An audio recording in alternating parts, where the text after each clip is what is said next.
Break के बाद सभी का स्वागत और आइए बात करते हैं आज के फोकस से जुड़ी हुई।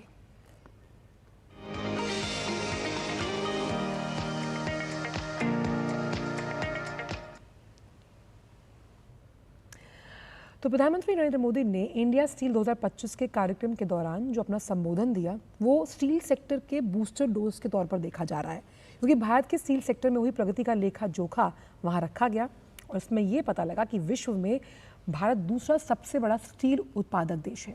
नेशनल स्टील पॉलिसी की वजह से अब भारत 2030 तक 300 मिलियन टन स्टील उत्पादन के लक्ष्य को आगे लेकर चल रहा है। और इतना ही नहीं, भारत दुनिया का, जिस तरह से हमने आपको बताया कि दूसरा सबसे बड़ा स्टील उत्पादक देश है, ये बताता है कि स्टील सेक्टर भारत की प्रगति का आधार है।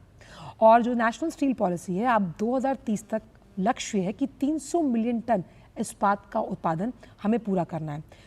पीएम गति शक्ति नेशनल मास्टर प्लान जो था, इस तरह की कई योजनाओं ने स्टील सेक्टर को मजबूती दी। इसी वजह से खदान स्टील इकाइयां जो हैं उन्हें मल्टी मॉडल कनेक्टिविटी से जोड़ा गया। $5 ट्रिलियन की अर्थव्यवस्था बनने के लक्ष्य में स्टील क्षेत्र की जो भूमिका है, आप उसे बहुत अहम समझिए। आने वाले एक दशक में सरकारी जो भवन बनाए गए उसमें मेड इन इंडिया के लिहाज से स्टील का उपयोग अनिवार्य किया गया है, ताकि स्टील की जो निर्माण है उसमें बढ़ोतरी। अब देखिए कि पहला स्वदेशी विमान वाहक पोत जो बना चंद्रयान, वो मेड इन इंडिया स्टील से था। इसीलिए ग्रीन स्टील से जुड़ी जो तकनीक है उसे अपनाने में कई अग्रणी राज्य शामिल हैं और छत्तीसगढ़ उसमें से एक है। और युवाओं के लिए ये सेक्टर कितना सनराइजिंग है, क्योंकि कई रोजगार के अवसर इस पूरे क्षेत्र में मौजूद हैं। सड़कें, रेलवे, एयरपोर्ट्स, बंदरगाह, पाइपलाइन में जो विकास हो रहा है उसको गति कौन दे रहा है? गति दे रहा है स्टील सेक्टर। और एक फैसला जो लिया गया कि 12% का जो प्रोविजनल सेफगार्ड ड्यूटी लगाई जाएगी स्टील सेक्टर के लिए, ये बूस्टर डोज साबित हुई। किस लिए? जो गैर मिश्रित है और मिश्रित स्टील उत्पाद हैं उनके लिए ये फैसला लिया गया है।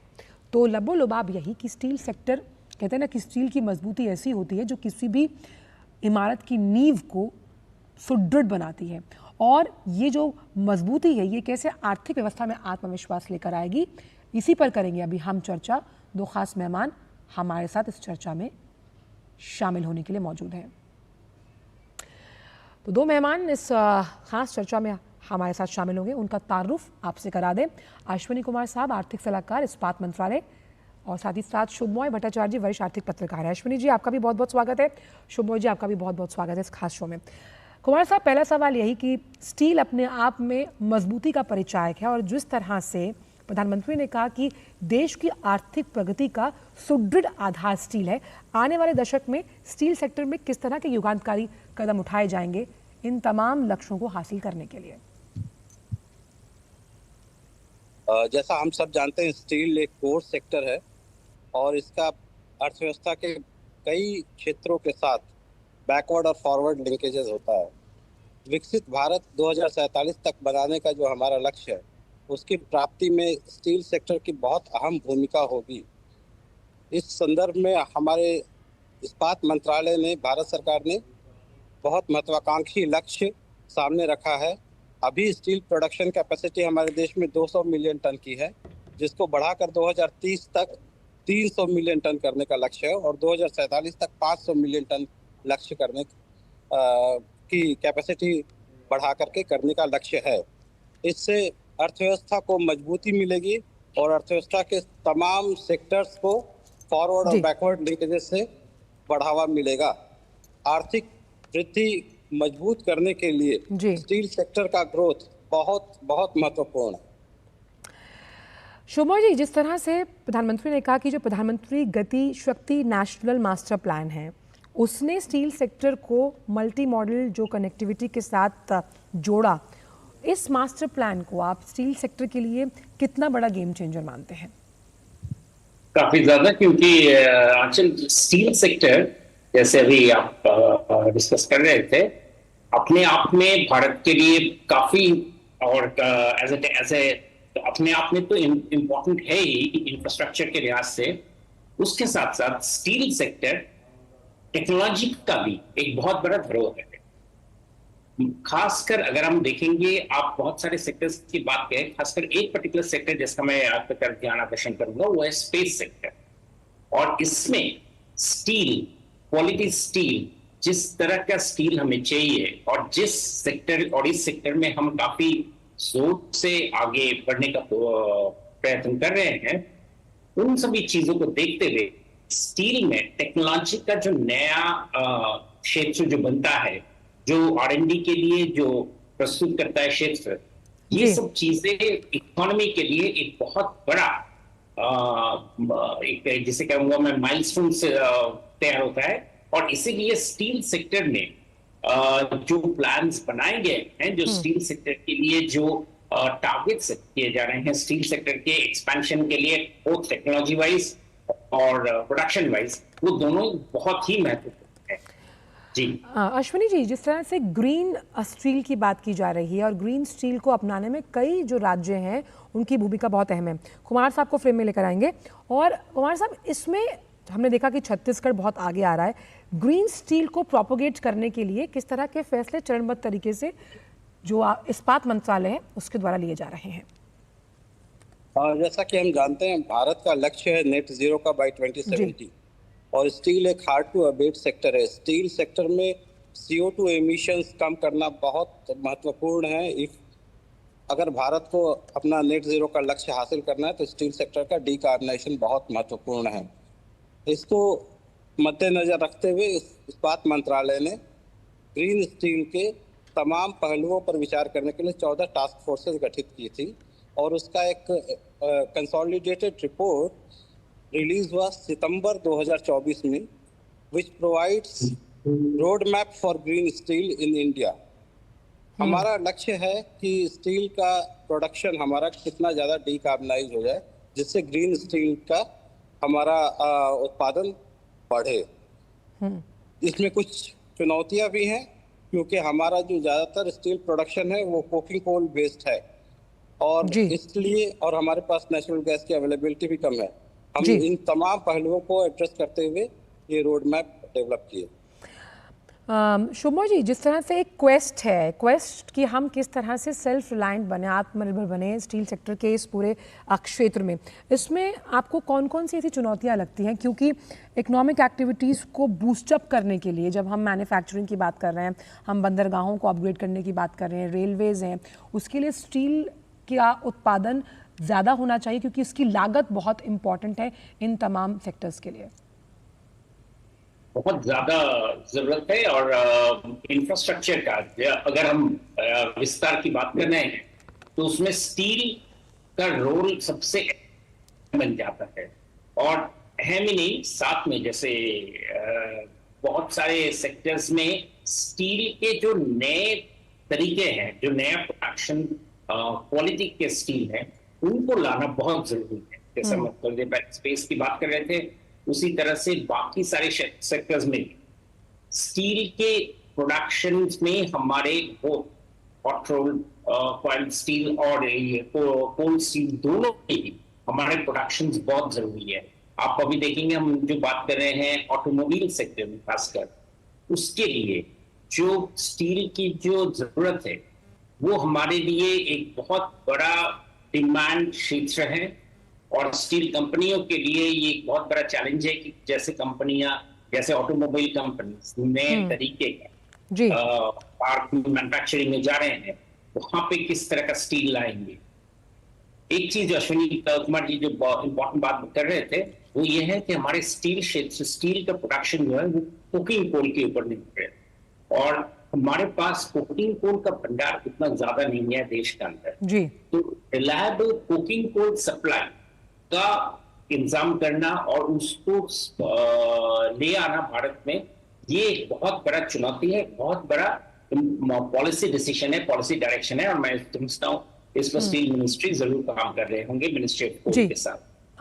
अश्विनी जी, रेगुलेटरी मैकेनिज्म्स की अगर बात की जाए डीकार्बोनाइजेशन के लिहाज से, तो वो किस तरह से मंत्रालय उस पर फोकस कर रहा है? क्योंकि डीकार्बोनाइजेशन एक सबसे इम्पोर्टेंट एस्पेक्ट है जिसके लिए स्टील इंडस्ट्री को जूझना पड़ता है।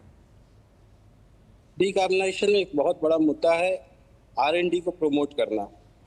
इस्पात मंत्रालय ने SRTMI के जरिए स्टील सेक्टर में पर्टिकुलरली ग्रीन स्टील के लिए R&D को मजबूत करने का पहल उठाया है, जिसमें स्टील उद्योग का बहुत बड़ी भागीदारी है। बोथ जी। Private sector and public sector का। ये एक बहुत इंपॉर्टेंट चीज है। उसके अलावा हम स्टील सेक्टर का ग्रीन स्टील की टैक्सोनॉमी बनाने वाली पहले देश बने हैं।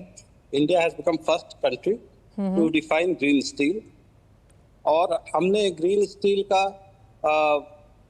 जो इन्वेस्टमेंट है, जो अभी फ्यूचर इन्वेस्टमेंट्स है, उस पर ज़्यादा फोकस ये है कि ग्रीन स्टील की से जुड़ी टेक्नोलॉजी को हम ज़्यादा से ज़्यादा स्टील सेक्टर में लागू करें। आपने बहुत इंपॉर्टेंट बात की कुमार साहब, क्योंकि टेक्नोलॉजी इनोवेशन के साथ साथ हम बात कर रहे हैं टेक्नोलॉजी एडवांसमेंट की, जहां पॉलिसी ड्रिवन फैसले लिए जाएंगे। इसमें आर्टिफिशियल इंटेलिजेंस का रोल आप कितना बड़ा मानते हैं, और साथ ही साथ पीएलआई स्कीम 1.1 का, जिसने कहीं ना कहीं बूस्टअप किया है स्टील इंडस्ट्री के प्रोडक्शन को। अश्विनी जी। पीएलआई स्कीम बहुत महत्वपूर्ण स्कीम है हमारी सरकार की। ये स्पेशलिटी स्टील के उत्पादन को बढ़ावा देने के लिए हमने इंसेंटिव देने का निर्णय किया, और उसके तहत ये प्रोडक्शन लिंक्ड इंसेंटिव स्कीम हम लेकर के आए हैं। और इसमें कई सारे स्पेशलिटी स्टील जो उच्च गुणवत्ता वाली स्टील है, उसके उत्पादन के लिए बढ़ावा देने की हम बात कर रहे हैं जी। और हमने इसका सेकेंड राउंड भी लॉन्च किया, जिसको पीएलआई 1.1 आप संज्ञा दे रही हैं। और ग्रीन स्टील पे बहुत फोकस है हमारा, और इसमें अब जो नए एडवांसेस है टेक्नोलॉजी में, including artificial intelligence and machine learning, इसका बहुत योगदान है। डिजिटल ट्विनिंग का भी बहुत इंपॉर्टेंट योगदान होने वाला है। अभी हमारे जो नए जितने भी ब्लास्ट फर्नेसेस वगैरह होंगे, उसमें इसका ज्यादा उपयोग होगा, और साथ ही पुराने ब्लास्ट फर्नेसेस वगैरह में भी इसका उपयोग करके हम मटेरियल एफिशिएंसी और एनर्जी एफिशिएंसी जैसे लक्ष्यों को हासिल करने में सफल रहेंगे। जी। शुभमोय, कि इसमें जो क्रिटिकल सेक्टर्स हैं उन पर भी रिपलिंग इफेक्ट पड़ना तय है, जिसमें हम इलेक्ट्रिकल व्हीकल्स की बात करें, एरोस्पेस है, डिफेंस मैन्युफैक्चरिंग है। उस लिहाज से आप आर&डी के स्तर पर स्टील सेक्टर में पब्लिक प्राइवेट पार्टनरशिप का कितना बड़ा रोल मानते हैं? बहुत ज्यादा, और खासकर स्टील सेक्टर में जिस तरह का आर&डी बन सकता है।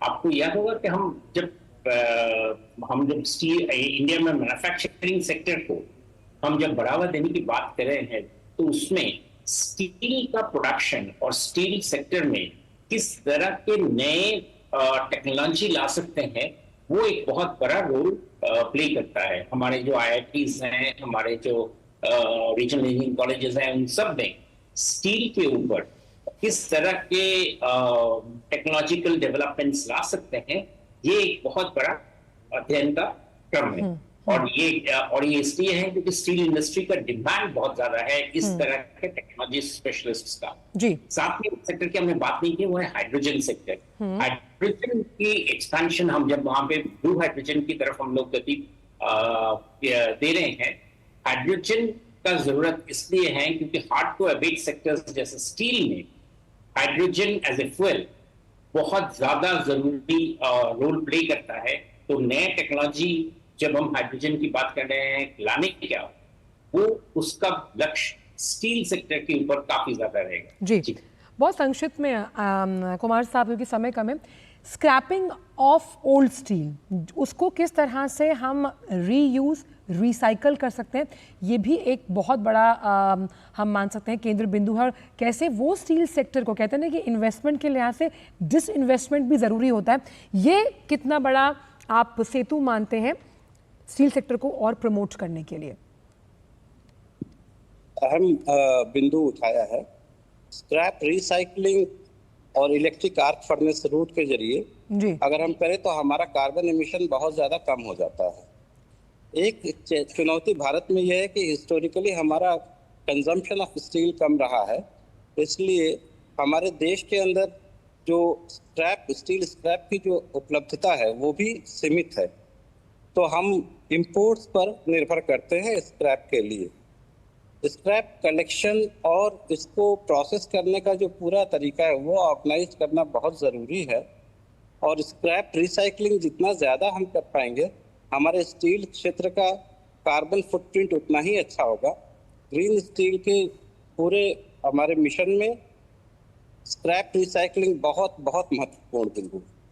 चलिए, उम्मीद करते हैं कि ये स्टील सेक्टर जैसे किसी भी इमारत की नींव को मजबूत बनाता है, देश की नींव को भी आने वाले दशकों में और मजबूत करेगा। बहुत बहुत शुक्रिया आप दोनों का, आप इस शो पर आए और अपने अपने जो विचार हैं इस मंच से साझा किए। बहुत बहुत शुक्रिया।